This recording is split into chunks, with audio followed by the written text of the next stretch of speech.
Greetings, good people. Greetings. Happy Tuesday. It is August 29th. The year is 2023. I wanted to come through and touch on a couple of hot topics, okay, in this video. One of them being that Cheeto 45 is going to trial, okay? So I'm going to touch on that. I want to talk about Doja Cat really quickly. She is still clapping back at you haters on social media. Young Miami, one half of the City Girls, she wants y'all to leave her daddy alone. Not Diddy, but Daddy, and then a couple of other hot topics in between. All right. So without further ado, let's get into this Cheeto 45 mess. Okay. So this is all over the news, all over social media. Child, Cheeto 45 is loving this attention, okay? I know that some people thought that this would probably deter him from running for president, but honey, he is having the time of his life. All right. So his trial date is set for March 4th. All right. So during a hearing on Monday, the U.S. District Judge set the trial date for his election interference case for March 4th, 2024, which falls in the middle of the Republican presidential primaries. And it's a day before Super Tuesday. If you follow politics, then you understand Super Tuesday, the presidential primaries, yada, yada. All right. So this is going to be news outlets' wet dream. All right. You guys know that these news outlets are going to be covering this trial non-stop. Okay. The Trump trial. I can see it now. Hashtag Trump trial. Now, the Shade Room posted this to Instagram. According to NBC News, during the hearing, special counsel Jack Smith suggested that the trial start in January with jury selection taking place in December. However, Trump's legal team suggested that the trial begin in April of 2026. Now, after hearing both arguments, the judge said, look, these proposals are obviously very far apart. Neither of them is acceptable. So the trial date has been set for March 4th. Now, March is a very significant month for me. It's not my birthday month, but my loved ones' birthdays are in March. Also, March 9th is a day of remembrance for me because it is the date that Biggie Smalls was taken up out of here. Okay. And also, I also thought if the trial is going to be March 4th, when will they do jury selection? Now, this is just my assumption. So I'm thinking they're probably going to be doing jury selection in February, right? February is what, ladies and gentlemen? Say it with me. Black History Month, right? So my whole thing is he's going to be going to rallies and meetings in between his court dates. This is going to be a mess. But like I said, these media outlets, child, they're about to be fed real well. Ratings are going to be through the roof. Everybody is going to be covering this, especially people who can't stand Trump. There's going to be breakdowns, analysis, all types of coverage. And am I going to be keeping up and watching, provided that this doesn't get pushed back? Most likely. I'll be keeping up with this. This should definitely be interesting, okay? Moving along, okay? This was a little bit sad. This was a lot of bit sad, actually. I don't know if you guys are aware, but there was a high school football coach. He was arrested in Atlanta after punching a student athlete in the gut. So this was caught on video. I'm not going to play the video. Okay. Shade Room has it. Other media outlets have it as well. So this reads: a football coach in Atlanta got physical with one of his students during a game and ended up in custody soon after. During a high school football game between Mays High School and Douglas County, a Mays High School football coach approached a player, punched him in the gut, and proceeded to yell at the student. Now, this was all during a game. There's an audience full of people. This is crazy. Okay, the act was caught on camera. The student was seen hunching over in pain as a result of the blow.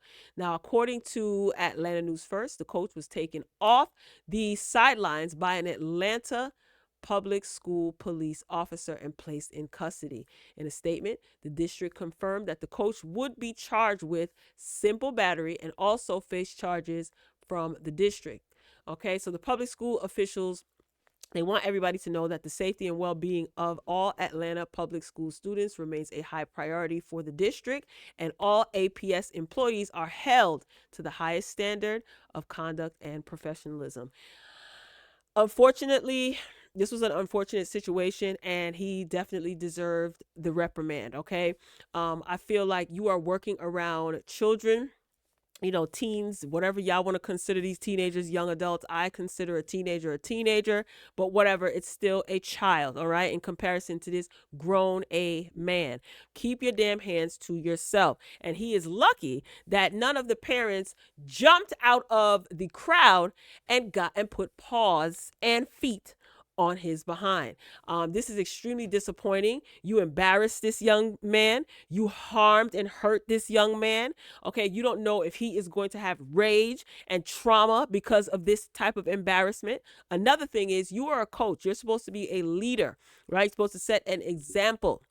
You can do all of that without putting your hands on somebody's son. Okay. If I was in the crowd and this was my son, we both would have been going to jail. Not both, BOTH, both of us would have been going to jail that day. Okay. Also, what type of sportsmanship are you showing your kids? If this young man, the student, was on the field and someone from the opposing team, he was matched up with, if he would have punched that person from the opposing team in the stomach, that would have been poor sportsmanship. The coach probably would have been pissed off. He would have probably got ejected from the game, probably suspended from school, you know, and God knows what else, but you can do it to him. And then I'm not a firm believer in people embarrassing people. If you're defending yourself, that's one thing, but you embarrass this young man in front of everyone. And children his age can be so mean and cruel. And it's on social media. It's circulating all over social media. Where are his parents at? Y'all need to sue this man. I understand y'all probably have a good relationship with Elroy. Leroy is probably cousins with your homeboy that you went to high school with. Sue him or sue the school. Sue the school. This man needs to be just as embarrassed as this child was. I'm not here for it. Now, some people in the comments were saying things like, oh, this is normal. My coach was rough on me. One girl commented, this is not funny, but this is crazy. This girl commented that she was on a basketball team and in high school, and her coach ripped her wig off. Her male coach ripped her wig off and said that she don't need that ish anyway. Why you got a wig on? And she said it quote unquote worked because she was so enraged that she played aggressively to the point where they won. I'm like, yeah, that's kind of wild. Okay. But again, you can get your point across and you can emphasize your point without putting your hands on people's kids.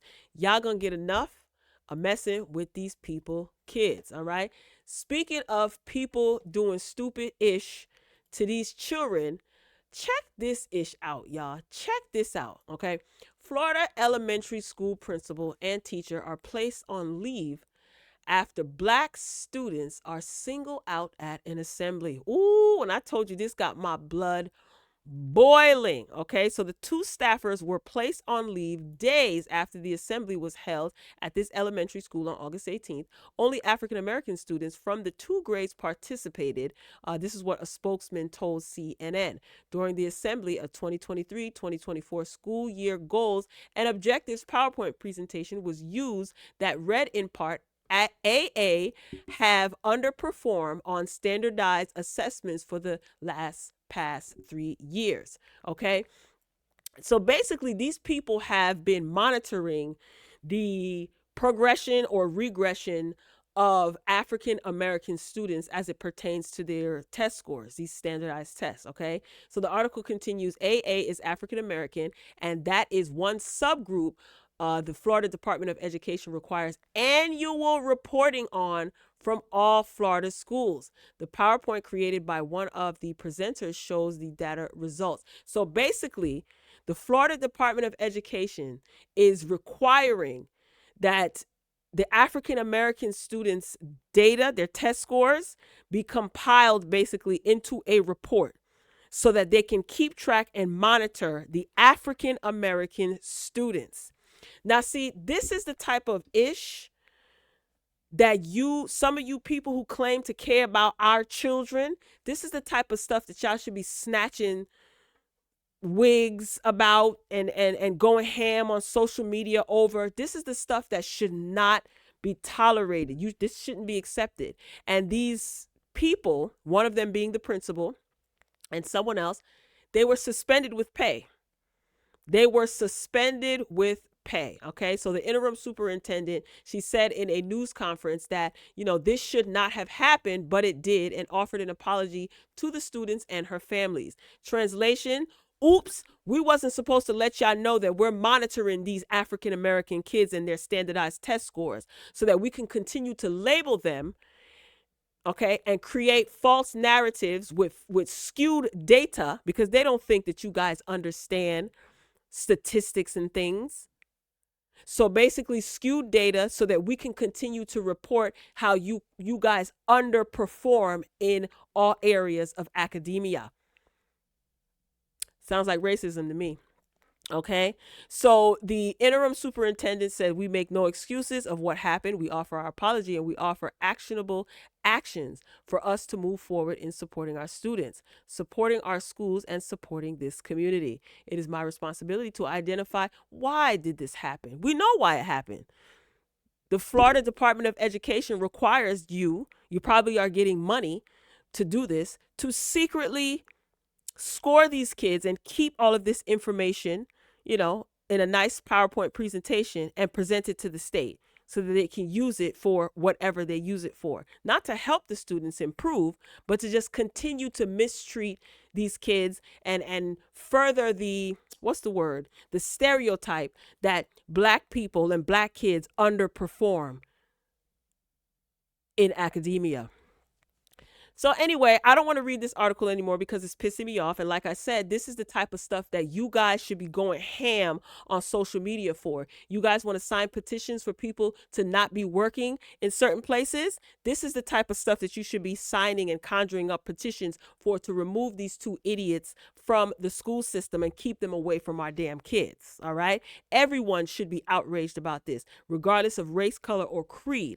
The people who live in this community, your tax dollars are going into these schools. And I know some of you probably don't care, right? Because it may not, quote unquote, affect you. But yeah, everybody should be pissed off about this, whether you live in the state of Florida or not.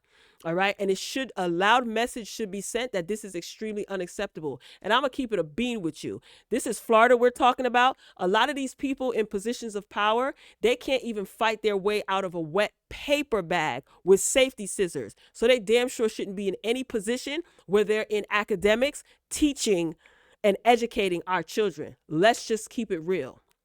And that goes for many other states too. But this is Florida that we're talking about. And these people are in positions where they can basically continue to discriminate against our children. And that's a problem. So like I said, when people want to go ham on social media and take up these social causes that affect no one just because they want to be seen and heard, this is something that you guys can sink your teeth in and make sure that these two idiots are no longer in the field of education. Since they don't care about their responsibility as educators. And the Florida Department of Education definitely should be investigated, because how much information are they putting out that's incorrect and people just follow along because it says statistics show. Let's move on. But you know what? Everybody can fight for whatever cause they want to fight for. Let's move on to something a little bit lighter. Okay, so Young Miami, look at her dad, y'all. Young Miami's father was having the time of his life. Okay, so Young Miami said that there was a surprise birthday party for her mom, and her father was there, and I guess they had, friends and family there, and he was dancing to Kodak Black, one of Kodak Black's song. He's a native of Florida. You guys know that Young Miami is from the 305. So her father was having the time of his life. She got onto social media and she said, y'all leave my daddy alone, because people were in the comments saying things like, ooh, her father looked young. He actually, to me, looks like Carlos Miller. It's so crazy, because at first I was like, is that Carlos Miller? Why is she calling him her daddy?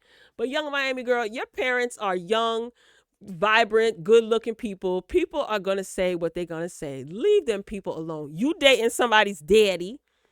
Quite frankly, Diddy is older than your father. Child, that's none of my business. But Young Miami wants y'all to leave her daddy alone. Okay? I can't. That's hilarious. Shout out to Young Miami and her pops. All right, let's move this train along. I want to get to Doja Cat. Okay, so let me just tell y'all something. See, I keep up with and follow along all things rap, hip hop, female, male. You know, I watch it all. I don't comment heavily on female rap like that, because I don't want to argue with anyone, especially people that I don't know on the internet. Not worth it at all. There's some things that are kitchen table talk, and there's some things that I'll mildly comment on. But I'm going to tell you something. I know a lot of people don't like Doja Cat's personality. Some people are claiming that she's canceled because she cussed her fans out. She cussed all y'all out. She's still saying y'all some B word made. Y'all so B word made, you probably couldn't make it through an episode of Goosebumps, and she called people effing P words. She is going ham on y'all, okay? Doja Cat's accolades, this is for her upcoming single. It's going to be released on Friday, September 1st, Demons. If you look in the carpet, you'll see the word demons is brushed, etched in there. She's upside down in the upper right-hand corner. Real demonic foolishness, right? So she seems to be having fun playing with all of these images. We don't know what she does outside of this, but I'm gonna tell you something. Doja Cat is going to be heavy competition for a lot of people. Now, I'm not saying that she's not talented, because she is, but I tweeted 2 years ago, I think it was, that you guys keep calling Doja Cat a rapper, and what they're going to do is they're going to put her up against some of your favorite female artists. They're going to nominate her for all these awards, and they're going to give her all of these awards. Doja Cat, lately, if you follow on Twitter, her accolades have been posted all over social media, right? Paint the Town Red earns its biggest streaming day over on Spotify with 5.58 million streams. Okay. Here is showing that she sampled Dionne Warwick's song. Billboard Hot 100, number 5. Paint the Town Red, Doja Cat, 3 weeks. This is a new peak. Okay. All of Doja Cat's top 10 hits on the Billboard Hot 100 and their peaks. All right. So Doja Cat really had a good year last year, and she's been doing her thing. Uber talented. But I'm telling you, I wouldn't just categorize her as a rapper, but everybody, Doja's a rapper. Doja's a rapper. Fine. You may say she's a rapper. Is she an MC? No, I don't think so. She's doing her thing nonetheless. So over here on the right, who will win the female rap Grammy in 2024? Just a question that I asked on Twitter. I said Doja Cat or Lotto. And I put again, Doja or Lotto, because I can see either one of them taking it home. I think that Doja Cat is going to get nominated in the female rap category, and I do think that she could possibly take home a large portion of those awards, if not the big one. Lotto is right behind her too. Now, this is not based on who I like or dislike. No, I'm just paying attention to marketing. I'm paying attention to streams. I'm paying attention to relationships that people are building. I'm paying attention to how these girls are marketing themselves on their social media. And I know you're probably like, Lotto, please, she couldn't even crack this much streams for that remix that she did with Homeboy. Just it's just an early prediction. Just watch and see. I do like the little competition. I just don't like when it gets crazy. So that's why I don't really give too much commentary on like the rap, male rap, female rap. I just post little things here and there on social media. So I'm really curious to see how things are going to pan out for Doja Cat at the Grammys next year. Just remember I said this. Hopefully it won't get too crazy, but it'll be interesting to see. All right, y'all. That's all I got. Ain't got no more. Drop down in the comments and share your thoughts. Until next time, talk to you later.